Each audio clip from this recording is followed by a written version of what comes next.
चलिए, तो आज का हमारा टॉपिक है transverse wave and longitudinal wave, जिस पे हम लोग सबसे पहले फोकस करेंगे ट्रांसवर्स वेव पे। ट्रांसवर्स वेव, ठीक है। पहला फोकस हमारा ये रहेगा, ट्रांसवर्स वेव क्या है।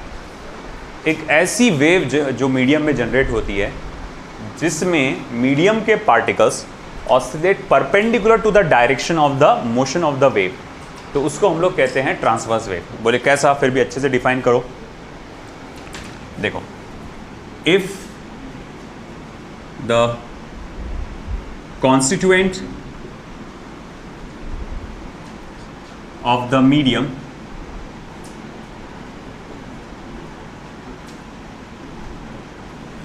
oscillates perpendicular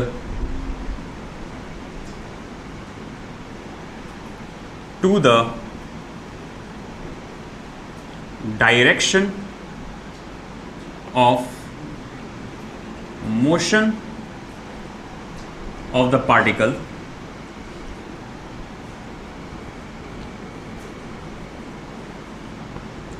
direction of motion. Just a moment.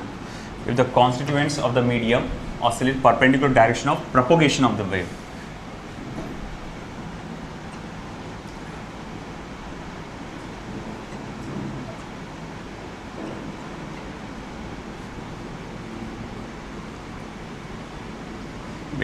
then such a wave is called as transverse wave. ऐसी वेव्स को हम लोग क्या कहते हैं बेटा? ट्रांसवर्स वेव कहते हैं, है ना। जैसे मिसाल के तौर पे एक रिजिड सपोर्ट है, ओके, यहाँ से एक रस्सी लगी हुई है, ओके। मैं इस रस्सी में एक जर्क देता हूँ, तो मैं जब एक जर्क देता हूँ तो मैं देखता हूँ कि उसमें इस तरह का एक वेव या एक लूप इस तरह से क्रिएट हुआ, है ना। ये फिलहाल यहाँ पर है, थोड़ी देर के बाद ये वाइब्रेशन आगे आगे आगे आगे की तरफ ट्रैवल होता जाएगा, है ना। इस तरह से थोड़ा आगे चला गया, जस्ट अ मोमेंट। पहले वो यहाँ था, फिर उसके बाद वो यहाँ चला गया, फिर थोड़ी देर के बाद वो यहाँ से हट के यहाँ आ जाएगा। तो भाई आप क्या देख रहे हैं कि लगातार ये वेव एनर्जी क्या है, वो आगे जाती जा रही, ट्रैवल होती जा रही, है ना। और अगर मैं किसी भी इंस्टेंट पे, अगर मान लो किसी भी इंस्टेंट पे अगर मैं फोकस करता हूँ, है ना, आपके वाइब्रेशन ऑफ पार्टिकल पे, तो आप नोटिस करेंगे कि वेव तो इस तरह से आगे बढ़ रही है राइट साइड में, या x axis, positive direction of x axis में, मगर इस मीडियम के कॉन्स्टिट्यूएंट्स यानी रस्सी के जो पार्टिकल्स है वो कहाँ वाइब्रेट कर रहे हैं? वाई एक्सिस पे, है कि। तो मैं ये कह सकता हूँ कि the oscillation of constituents of the medium is perpendicular to the direction of propagation of wave. इस तरह की वेव को हम लोग कहते हैं ट्रांसवर्स वेव। एक तरह से आप स्नेक का मोशन कंसीडर करते हैं, है ना। स्नेक की बॉडी देखो, इस तरह से वाइब्रेट होती है, मगर प्रोपगेशन उसका सामने होता है। तो this is a type of, उसको हम लोग कह सकते हैं उसके जैसा वो वेव की तरह ट्रैवल करता है, तो वो भी एक ट्रांसवर्स वेव हो गया। Now further,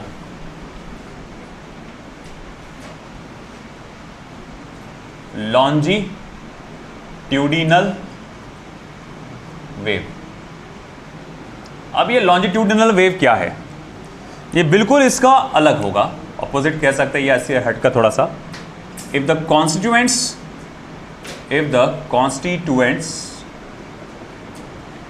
of the medium oscillates parallel to the propagation of wave, then such a wave is called as longitudinal wave. Such a wave is called as longitudinal wave. ठीक है।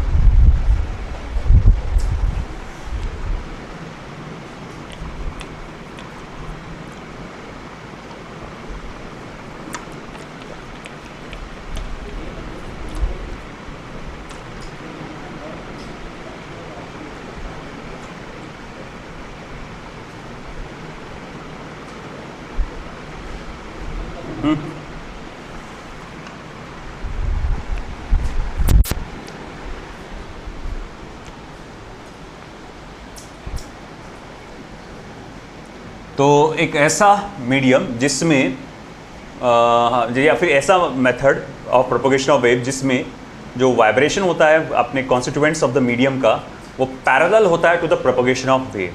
अब ये कैसे होता होगा, इसको समझने के लिए बहुत सारे एग्जांपल्स बताऊंगा मैं। जैसे कि मैं एक कलेक्शन ऑफ स्प्रिंग्स पकड़ता हूँ, ठीक है, मान लो एक बहुत सारी सीरीज ऑफ स्प्रिंग लगी हुई है यहाँ पे, है ना, और सब अपने रेस्ट पोजीशन पे है, आराम से, है ना, आपके मीन पोजीशन पे है।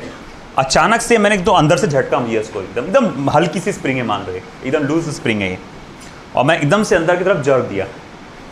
तो अगर मैं एकदम से अंदर की तरफ जर्क दिया तो फिर मैं देखूंगा सबसे पहले ये वाला पार्ट कंप्रेस होगा, है ना, फिर बाद में धीरे धीरे ये एनर्जी इधर इधर कंप्रेस होते जाएगी, एक एक करके सब ये कंप्रेस होते जाएंगे और ये यहाँ तक पहुँचेगा। एक और एग्जांपल हम इसका दे सकते हैं, आप ट्रेन की बुगी देखिए, है ना, अगर मैं बोलूँगा ठीक है ये ट्रेन का इंजन है कुछ, और ये ट्रेन के जो डब्बे रहते ये है इस तरह से, आप इमेजिन करो, आपने ये देखा भी होगा रेलवे स्टेशन पे, वो ट्रेन एकदम झटके से वो आगे बढ़ती है, तो धड़ धड़ धड़ धड़ धड़ धड़ करके उसके अंदर आवाज़ आती है ट्रेन के डब्बों के बीच में, है ना। पहले ये गैप वो थोड़ा सा वो होता, फिर ये आगे जाता, तो फिर वो गैप होता, है ना। और सिमिलरली जब ट्रेन रुकती है तो वो फिर वो सामने वाला इंजन जब रुक गया, अब पुराने जो पीछे के जो पूरे डब्बे हैं तो वो क्या है, वो भी अभी मोशन में थे, है ना, तो वो इनर्शिया की वजह से और आगे जाना चाहते, बट वो ट्रेन ने तो पूरा जगह पे रुक गई, ब्रेक लग गए उसके, तो अब वो धड़ धड़ धड़ करके क्या होता, एक एक करके ये पहले ये रुक जाता, धड़ करके आवाज़ आती, फिर यहाँ से रुकता, फिर यहाँ से रुकता, फिर यहाँ से रुकता। तो देखो बीच में जो मीडियम था, गैप था, वो दब कम होते जा रहा। जो एक लॉक होता है यहाँ पे, आपने देखा होगा, एक ऐसा कुछ सिस्टम होता है, एक लॉकिंग सिस्टम होता है, और एक ये इस तरह से कुछ पैड्स रखते हैं ना, वो आके ऐसे चिपक जाते हैं ट्रेन के इधर, एक डब्बे के दूसरे डब्बे। जब नॉर्मली चल रहे तो वो इस तरह से गैप रहता है उसके बीच में का। मान लो सामने वाला डब्बा रुक गया, तो पीछे वाला डब्बे का धड़ करके आके इसको लगेगा, फिर ये पीछे वाला डब्बे का धड़ इसको आगे लगेगा, इसके पीछे वाले का उसको आगे लगेगा, है कि। अब फिर मान लो कि वो ट्रेन अचानक से रुकी, निकली आगे, तो फिर ये एकदम से हटेगा, फिर उसके बाद पीछे वाला मैं देखूंगा तो इसमें ये चिपका हुआ था, फिर ये हटेगा, फिर वो उसके पीछे वाला हटेगा, फिर उसके पीछे वाला हटेगा। तो इस तरह से आप देख रहे हैं एनर्जी का ट्रांसफॉर्मेशन हो रहा है। और अगर मैं देखूंगा ट्रेन के डिब्बे इस तरह से आगे पीछे हो रहा है।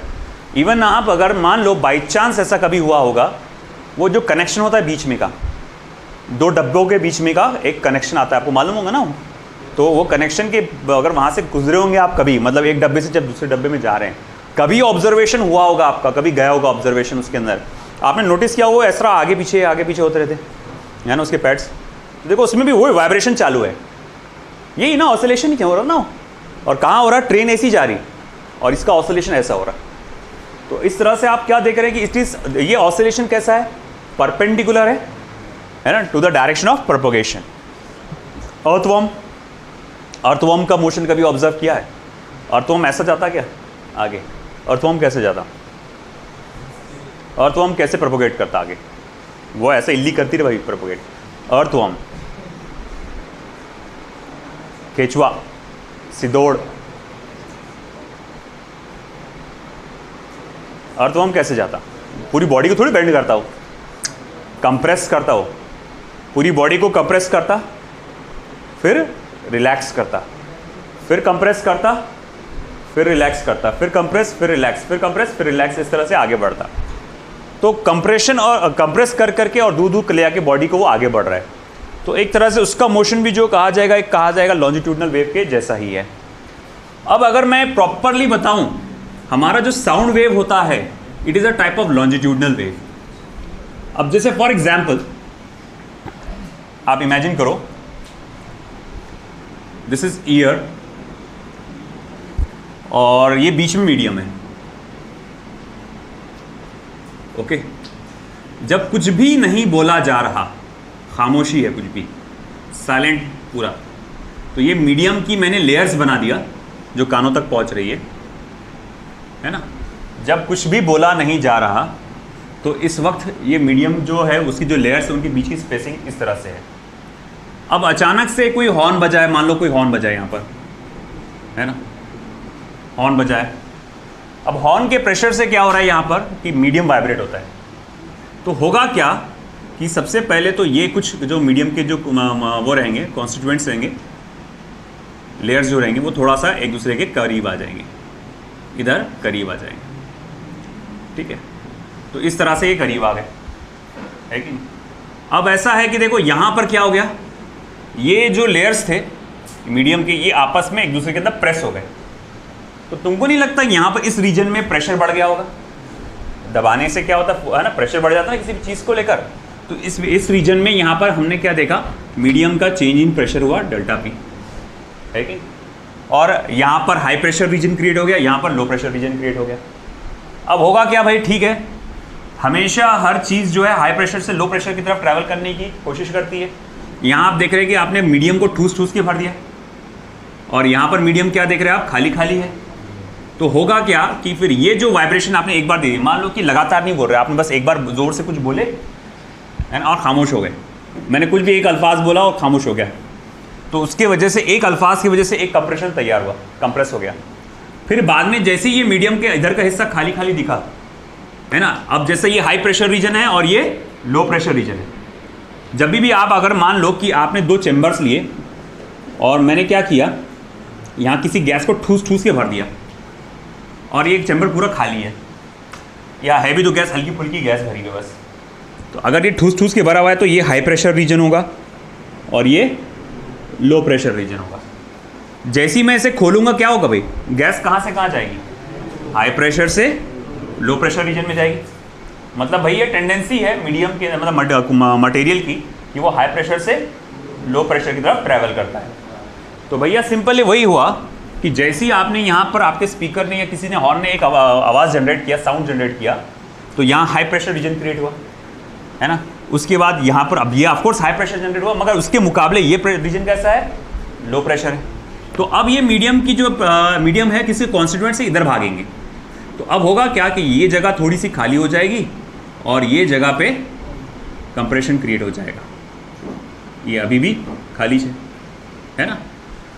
फिर क्या होगा वो देखेंगे, अच्छा ठीक है यहाँ आ गया, अब फिर इधर का रीजन क्या है, खाली है, और इधर का रीजन मतलब थोड़ा सा दूर दूर है, इसके मीडियम के जो लेयर से दूर दूर है, मगर यहाँ पर मीडियम के जो पार्टिकल्स एकदम दबा के रखे हैं।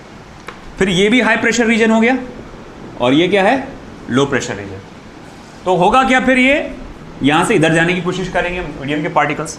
तो फिर वो देखो भैया, यहाँ मैंने देखा कि मीडियम के पार्टिकल्स इधर आगे जाके,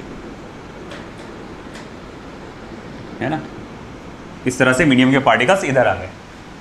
अब यहाँ पर क्या क्रिएट हो गया, फिर से हाई प्रेशर रीजन, और इधर क्या हो गया, लो प्रेशर रीजन। फिर ये क्या होगा, इधर से इधर जाएंगे, फिर देखो इधर गए, है ना। अब देखो यहाँ पर क्या हो गया, हाई प्रेशर रीजन, और ये हो गया लो प्रेशर रीजन। और देखो कहाँ तक पहुँच गया हुआ, मेरे कान तक यहाँ पर पहुँच गए अल्फाज, है कि नहीं। तो इस तरह से साउंड देखो किस तरह से प्रोपोगेट करके आगे गया।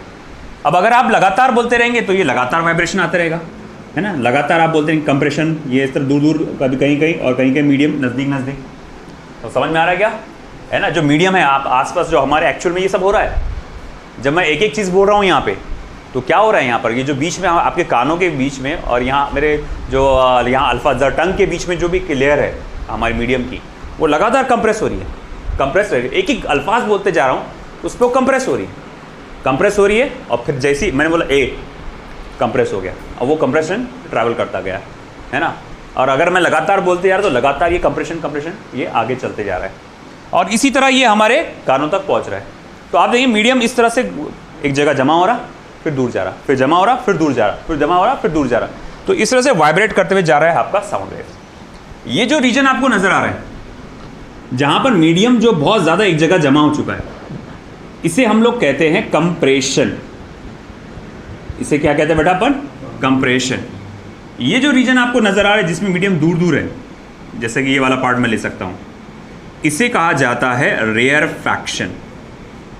इसे हम लोग क्या कहते हैं बेटा, रेयरफैक्शन, है ना। इसे कहते हैं कंप्रेशन, जिसमें मीडियम नज़दीक नज़दीक हो जाता है एकदम, और जो दूर दूर हो जाता है उसको क्या कहते हैं, रेयरफैक्शन। एक कंप्रेशन एक रेयरफैक्शन मिलाकर एक वेव होती है, एक कंप्रेशन और एक रेयरफैक्शन मिलाकर एक वेव होती है। इतना डिटेल में लॉन्जिट्यूडनल वेव्स के बारे में नहीं है हमारे को, हमें को लॉन्जिट्यूडनल वेव के बारे में बहुत बेसिक लेवल पे है, हमको ज़्यादातर फोकस ट्रांसवर्स वेव पे ही करना है।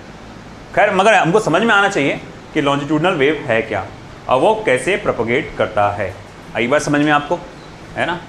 तो ये था हमारा जो कहा जाएगा ट्रांसवर्स वेव और लॉन्जिट्यूडनल वेव के बारे में। वो डेफिनेशन लिखना हो गया आपका, है ना। चलो लिख लो। ये बाकी का जो है ये इस चीज़ के बारे में डिटेलिंग मैं नोट्स में डाल दिया मैंने।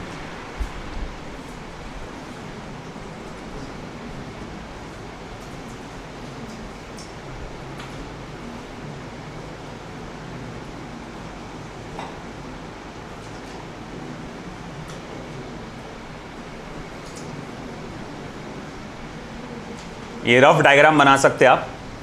ये कंप्रेशर रेयरफैक्शन इंडिकेट करो खास तौर से।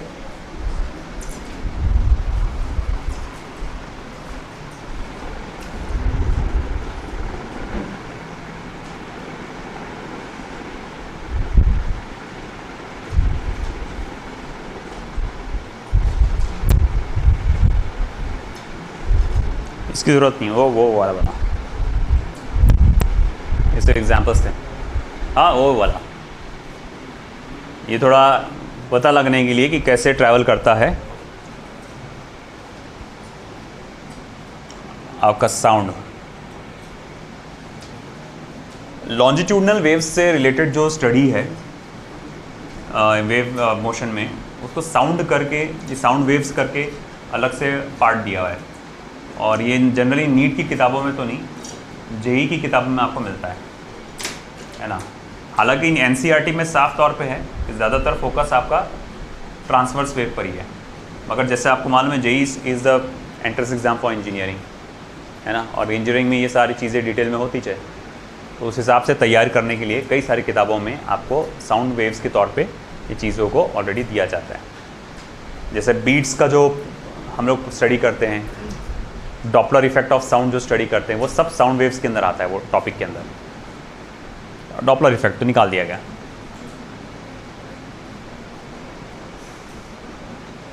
चलिए जल्दी करिए, आई थिंक डेफिनेशन तो हो ही गया होगा।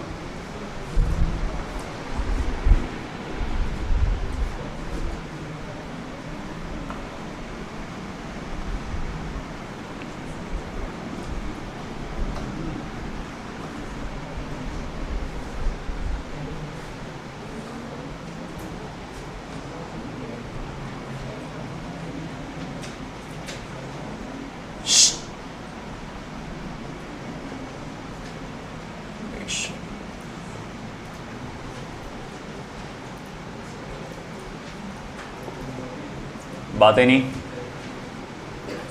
अब ये जो है टॉपिक जो मैं बताऊंगा इसके बाद, ये आपके लिए बहुत इम्पॉर्टेंट है। इसमें असर्शन एंड रीज़न के और स्टेटमेंट वाले क्वेश्चंस बहुत सारे बन सकते हैं।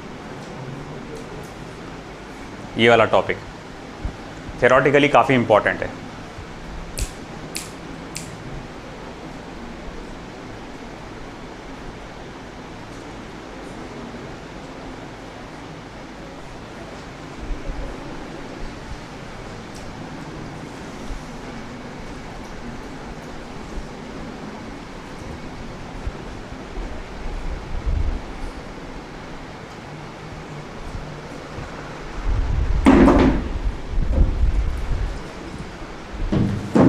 Please be fast.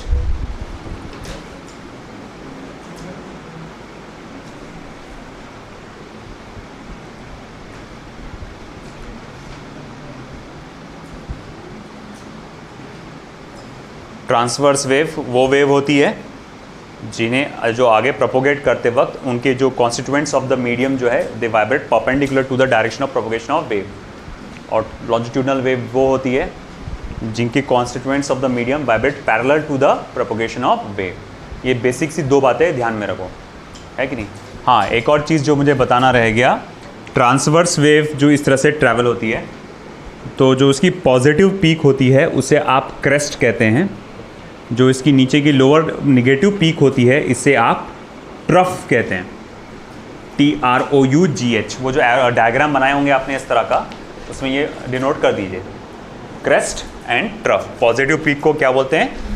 क्रेस्ट, और नेगेटिव पीक को क्या कहते हैं, ट्रफ।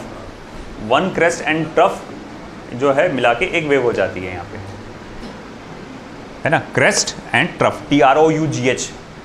वो हाँ वो इंग्लिश का इशू है ना, वो F पढ़ रहे और GH लिख रहे, है ना, TROUGH, ट्रफ। ट्रग बोलना चाहिए था, बोले इसको तो।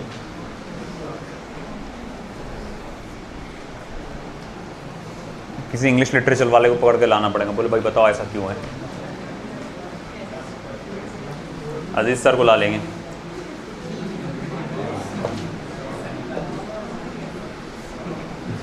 काफ़ी लोग पढ़े होंगे ना उनके पास, तकरीबन सभी। अजीज सर जिंदाबाद, है ना। बहुत सालों पहले एक उनका वीडियो आया था वो कराटे वाला भाई इतना हंसते हंसते लोटपोट हो गया था मैं वहाँ पे। एक ला ने दिखा दिया लड़के ने क्लास से पहले, मेरे से क्लास लेनी जा रही, वही याद आ रही, तो गाना उस पर ऐसा लगा दिया उन्होंने।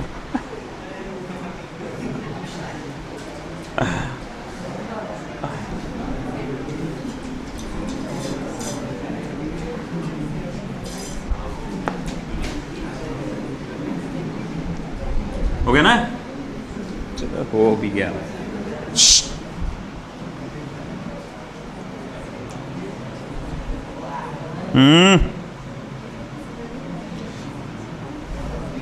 तो ये मैं इसका पूरा एक एक चीज़ लिखा के दे रहा हूँ मैं आपको, वो इस वजह से कि क्यों इसके पॉइंट्स बहुत ज़्यादा इंपॉर्टेंट हैं।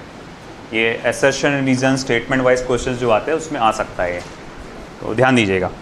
पहले एक चीज़ हल्का फुल्का बता दूँ आपको, ये देखो इलास्टिसिटी और वेव का क्या नाता है, हम इस बारे में थोड़ा सा स्टडी करने जा रहे हैं। देखो कुछ वेव्स ऐसे होते हैं जब वो प्रोपगेट करते हैं तो मीडियम के शेप में चेंज आता है ना, और कुछ वेव्स ऐसे होते हैं जब वो प्रोपगेट करते हैं तो मीडियम के वॉल्यूम में चेंज लाते हैं।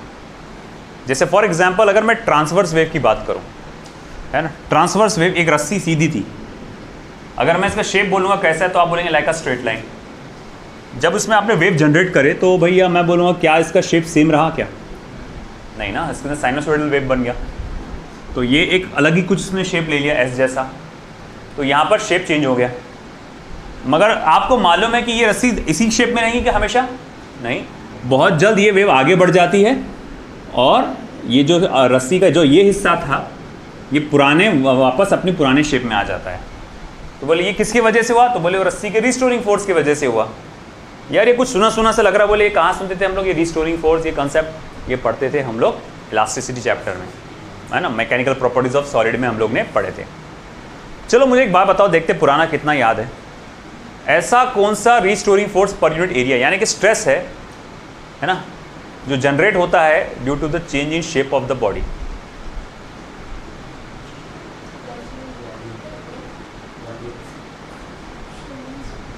Sharing stress, stress develop in the body due to change in shape of the body, उसे कहते थे शेयरिंग स्ट्रेस, है ना।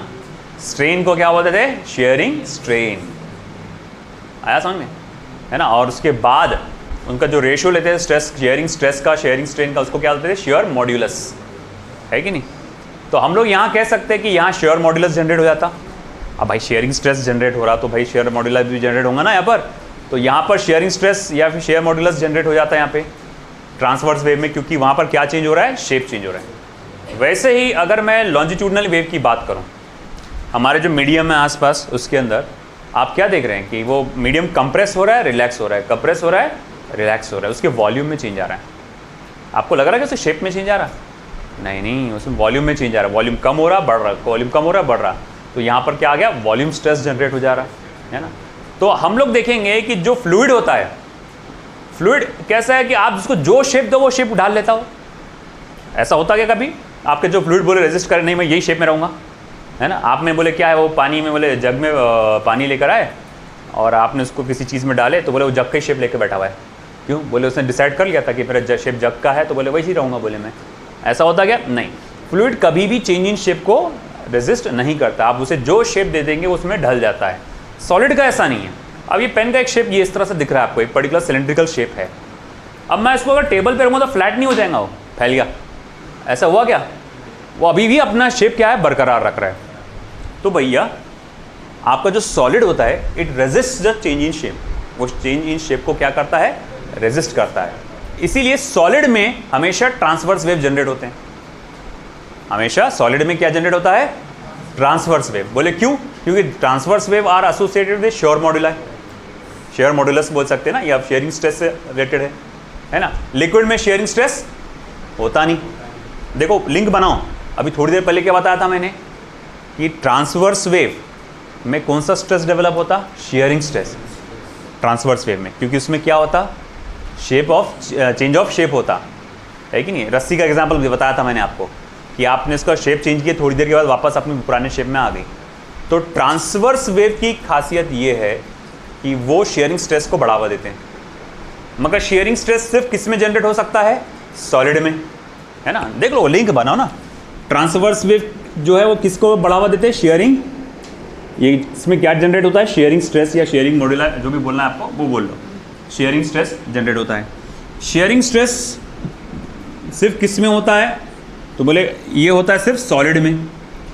लिक्विड गैसेस में शेयरिंग स्ट्रेस नहीं होता, क्योंकि लिक्विड और गैस, या जिसको हम लोग कॉमन में क्या बोलते हैं, फ्लूइड, फ्लूइड कभी भी शेप चेंज ऑफ शेप को अपोज नहीं करते। अगर कोई गैस इस कमरे में रखी हुई है, बंद करके रखे अपन ने, अचानक से उस गैस को पूरा खींच के अपन किसी सिलेंडर में अपन भर देते हैं, तो वो सिलेंडर का शेप ले लेगा, है कि नहीं। यहाँ कमरे में छोड़ूंगा तो कमरे का शेप ले ले, ऐसा तो नहीं है ना गैस अपन ने सिलेंडर में से निकाल के छोड़े वो सिलेंडर की शेप में तैरता हुआ नजर आ रहा, ऐसा होता क्या, नहीं। तो आप जिस शेप में डालोगे आराम से सुकून से वो ढल जाएगा। सॉलिड का ऐसा नहीं है, उसने जो एक शेप इख्तियार कर लिया वो बोलेगा मैं उसी शेप में रहूंगा भाई, मैं नहीं बदलूंगा अपने आप को। तो वो शेप चेंज करने को क्या करता है, रेजिस्ट करता है। जो शेप चेंज करने को रेजिस्ट करेगा उसमें क्या होगा, शेयरिंग स्ट्रेस होगा, है कि नहीं। तो वही बात हो रही है, ट्रांसवर्स वेव क्या जनरेट करते हैं, शेयरिंग स्ट्रेस, और शेयरिंग स्ट्रेस किसमें होता है, सिर्फ सॉलिड में। तो इसीलिए हम लोग कहेंगे कि ट्रांसवर्स वेव सिर्फ और सिर्फ किस में जनरेट हो सकता है, सॉलिड में। वहीं अगर मैं बात करूंगा फ्लूइड की, तो देखो लॉन्जिट्यूडनल वेव, फ्लूइड क्या होता है कि ये आपका चेंज ऑफ शेप को तो अपोज नहीं करता, हाँ, मगर वॉल्यूम कंप्रेशन को क्या करता है, अपोज करता है। वॉल्यूम को कम ज़्यादा करेंगे तो अपोज करेगा। तो फ्लूइड जो है वॉल्यूम स्ट्रेस, या फिर मैं कहूँगा कि आपके लॉन्जिट्यूडनल स्ट्रेस में क्या होता है, तो बोले लॉन्जिट्यूडनल, या फिर लॉन्जिट्यूडनल वेव में क्या होता है, सॉरी, तो बोले लॉन्जिट्यूडनल वेव में वॉल्यूम का चेंज आता है ना, वॉल्यूम स्ट्रेस या लॉन्जिट्यूडनल स्ट्रेस भी बोल सकते हैं आप यहाँ पे। तो बोले वॉल्यूम का चेंज आता है, और ये सिर्फ काय में होता है, बोले फ्लूइड में होता है। और इसी वजह से हम लोग कहेंगे कि फ्लूइड में सिर्फ और सिर्फ क्या जनरेट होता है, लॉन्जिट्यूडनल वेव जनरेट होता है। तो ये यहाँ पर एक थोड़ा इन डिटेल थियोरेटिकल क्वेश्चंस बनते हैं, तो इसके सारे पॉइंट्स मैं आपको लिख कर देता हूँ, साथ ही साथ एक्सप्लेन भी करते चलूँगा। उसको अच्छे से लिखो और बाकायदा उसको अच्छे से ध्यान देना। तो point number 1, in transverse wave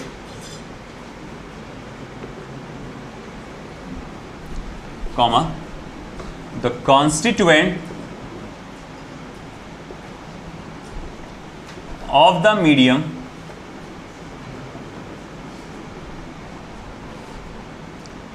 oscillate perpendicular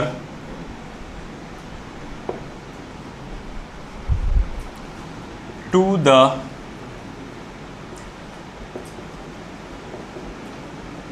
wave motion, causing change in shape.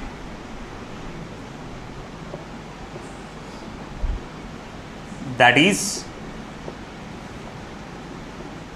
each element of the medium is subjected to shearing stress।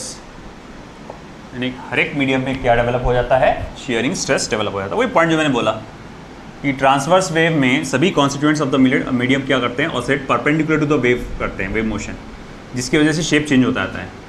मतलब हर एक element of the medium is subjected to क्या, शेयरिंग स्ट्रेस। सब में shearing stress develop होता है। Fluids on the contrary have no shape of their own. Fluids in the contrary have their no shape of their own, comma, they do not oppose shearing stress. ये shearing stress को oppose नहीं करते. Full stop. This is why transverse wave are possible only in solids and strings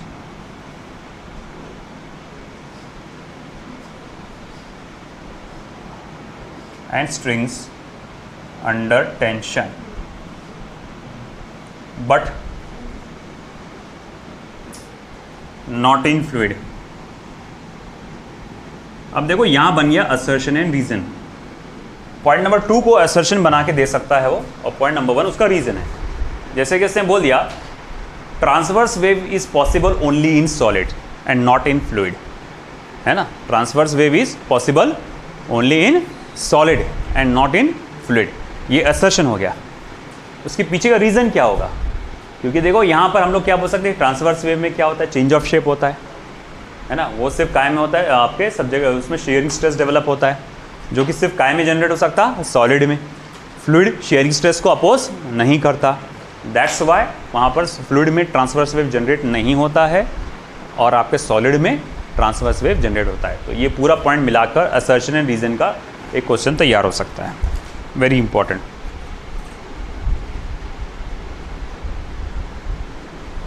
However,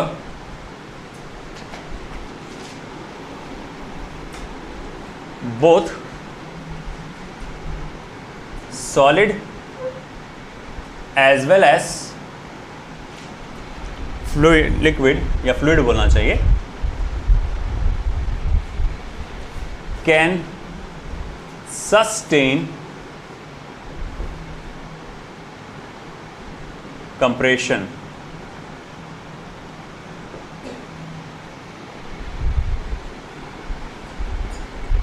bracket में लिख देता हूं मैं, bulk modulus.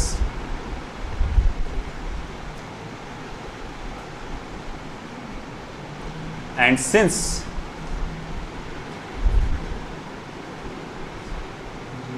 longitudinal wave involve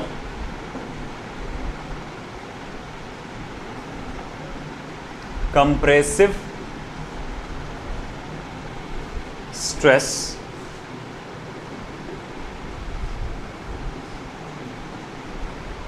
यानी कि pressure, they can be propagated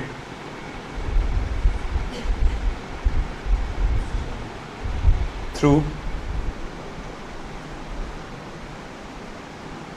solids and fluids as well. तो भैया यहाँ पर क्या देखते हैं हम लोग, हालांकि सॉलिड जो है और फ्लूइड जो है दोनों के दोनों, है ना, कंप्रेशन को सस्टेन कर सकते हैं. दोनों में कंप्रेशन आता है. किसी सॉलिड को भी आप कंप्रेस करने की कोशिश करोगे तो उसको रेजिस्ट करेगा. फ्लूइड को भी आप क्या करोगे, कंप्रेस करने की कोशिश करोगे तो वो उसे रेजिस्ट करेगा. और लॉन्जिट्यूडनल वेव काय से एसोसिएटेड है, कंप्रेशन से ही एसोसिएटेड है ना. जिस चीज़ को आप कंप्रेस कर सकते हैं उसमें लॉन्जिट्यूडनल वेव जनरेट हो सकता है. तो आपके लॉन्जिट्यूडनल की वेव की एक खासियत ये है कि वो सिर्फ फ्लूइड में ही नहीं, वो सॉलिड में भी ट्रैवल कर सकता है. ट्रांसवर्स वेव की क्या खासियत थी कि वो सिर्फ सॉलिड में ट्रैवल कर सकता है, फ्लूइड में नहीं, है ना. क्योंकि भाई सॉलिड में shape of change of shape आता है और वो उसे रेजिस्ट करता है, फ्लूइड चेंज ऑफ शेप को अपोज नहीं करता। और ट्रांसवर्स वेव क्या है, उसी से चलता है, उसकी गाड़ी उसी से चलती है, चेंज ऑफ शेप से। तो इसीलिए ट्रांसवर्स वेव सिर्फ काय में जनरेट हो सकता, सॉलिड में, फ्लूइड में नहीं, है ना। वहीं लॉन्जिट्यूडनल वेव की बात करें तो लॉन्जिट्यूडनल वेव की गाड़ी किस पे चलती है, कंप्रेशन पे, मीडियम को कंप्रेस करने। अगर कोई मीडियम कंप्रेस कर रहे हो तो वो रेजिस्ट करे, अगर उसको कंप्रेस करने पे रेजिस्ट करे तो वहाँ लॉन्जिट्यूडनल वेव जनरेट हो सकता है। तो मैं बोलूँगा ऐसी कौन सा मीडियम है कि जो कंप्रेस करने पे रेजिस्ट करता है, बोले तकरीबन सभी। सॉलिड भी कंप्रेस करने पे रेजिस्ट करता है और फ्लूइड भी कंप्रेस करने पे रेजिस्ट करता है। मतलब लॉन्जिट्यूडनल वेव सॉलिड से भी पास हो सकता है और फ्लूइड से भी पास हो सकता है। That's it. तो ये एक और असर्शन है रीजन का, but related to longitudinal wave, ये related to transverse wave. Fourth point,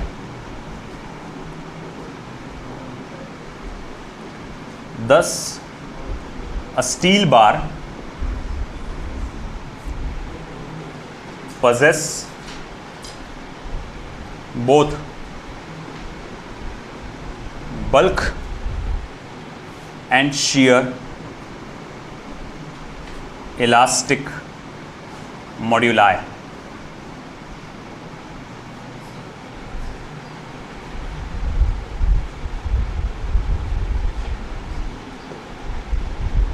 Can propagate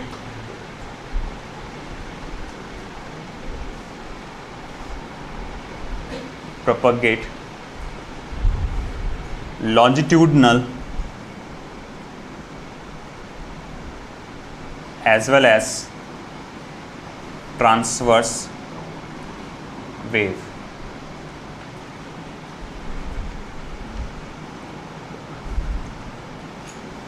A steel bar propagates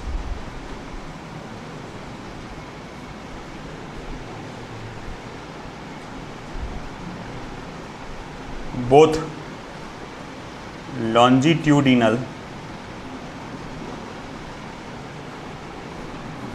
and transverse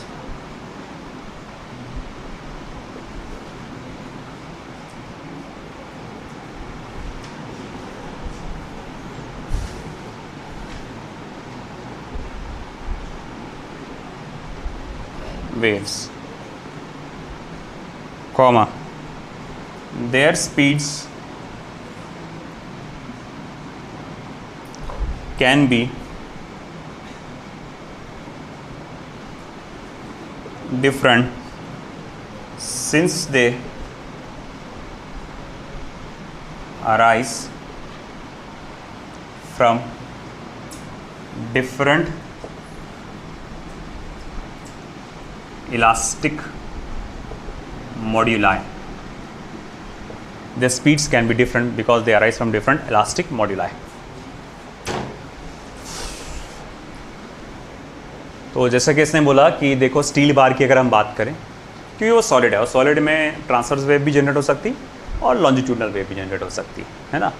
तो वही बोला उसने कि स्टील बार में बहुत बल्क मॉड्यूलर शेयर मॉड्यूलर दोनों भी होता है, इसीलिए उसमें लॉन्जिट्यूडनल और ट्रांसवर्स वेव दोनों ट्रैवल कर सकती, मगर उनकी स्पीड्स अलग अलग रहेंगी, है ना। अगर किसी आपके स्टील बार में से ट्रांसवर्स वेव ट्रैवल हो रही है तो उसकी कोई डिफरेंट स्पीड होगी, और अगर लॉन्जिट्यूडनल वेव पास हो रही तो उसकी कोई सर्टेन डिफरेंट स्पीड होगी, because they arise from different elastic मॉड्यूलाई।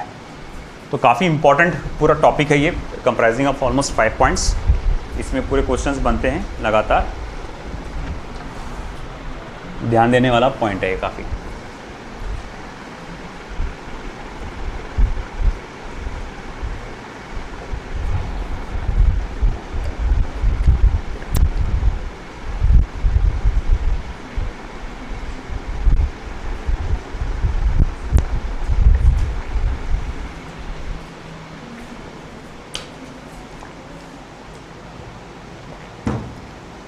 ठीक है, फिर अगला टॉपिक जो आता है that is displacement relation in a progressive wave. ये काफ़ी बड़ा टॉपिक है, इसके अंदर कई सारे सब टॉपिक वो कर लूँगा। अभी जो मैंने बताया था, बोला था डीपीपी उसकी ऑसिलेशन की, है ना, उसको चेक कर लेते हैं।